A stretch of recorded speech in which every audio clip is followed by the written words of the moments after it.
Bravo, bravo, bravo to Fate Stay Night, Unlimited Blade Works. This is actually, like, the best adaptation for Unlimited Blade Works so far. Forget Dean, forget JC Staff, Ufotable Studios came in with their unlimited budget.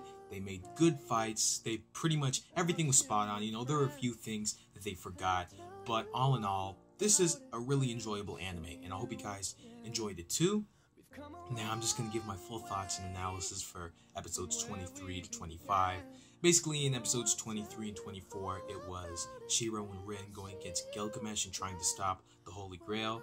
And, they came to the realization knowing that, the Holy Grail is really cursed. And, this is what it can become. And, they saw that, so they basically put all of their selfishness aside. And, they just went like, oh, we have to save Shinji, now we have to stop Gilgamesh because the Grail isn't really what it is. And, Rin also, she sort of got that character development as well because, for the entire time, she's been wanting to get the Holy Grail for a purpose. I think it was to avenge her father, correct me if I'm wrong, but, yeah, she basically, even though Shinji was like a big jerk, she still, put her feelings aside and went to go save him. And then Archer came back, which was really unexpected because I really didn't think he would, but I guess he just had a little mana left in him.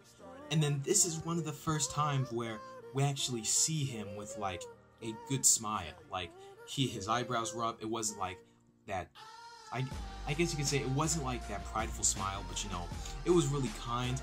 It almost reminds me of Deckham's smile back in Death Parade because, dang, that gave me the feels, bro.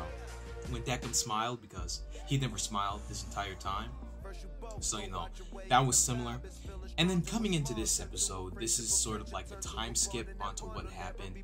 It's about 2 years later, and Shiro and Rin are now going to college in London.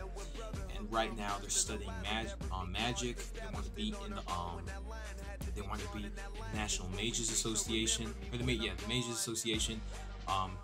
Rin can go because she's part of the Tosaka family. That has to do with magic. And then Shiro, he can go because he basically is like Rin's pupil. And he turned it down because he said he has plans of his own to do. And then at the end, Rin, I was expecting a kiss, I was expecting them to kiss sometime in this episode.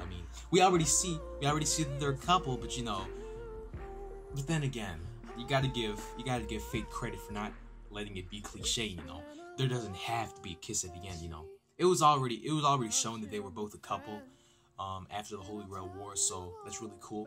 And what we also got to see, Rin was more developed because she was now opening her heart and opening her feelings more to Shiro instead of being angry all the time. She's sort of taken out that childish mentality, and she's been able to show her feelings to Shiro, and Shiro can show his feelings back. And they pretty much act like a real couple. They discuss things and stuff, and it was pretty cool. And then we get to see Waver. If you watch Fate Zero, you guys know who Waver is, who was basically yes, he was the servant of the most powerful servant. No, he was a master of the most powerful servant ever.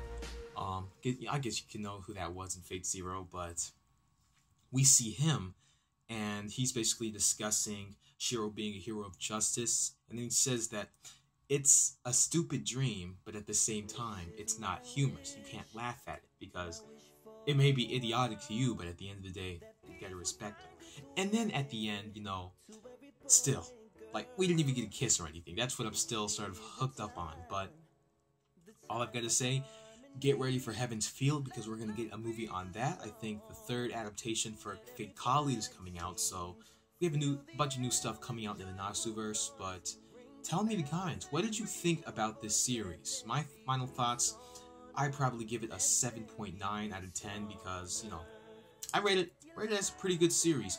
This is the second best series that I've enjoyed all year. Besides, there were 3: Death Parade, Assassination Classroom, and Fate Stay Night. And I've got to say, they did not disappoint. Now for summer, we have a new contender coming, and that is X210, which is the second season following X2 show that came out this winter. So Tell me in the comments, what did you think about this series? Was it enjoyable? And tell me your rating. And that's about it for me today. Thank you guys so much for stopping by. If you guys like my review, be sure to subscribe if you're new, and like the video if you liked it. And until we meet again, see ya.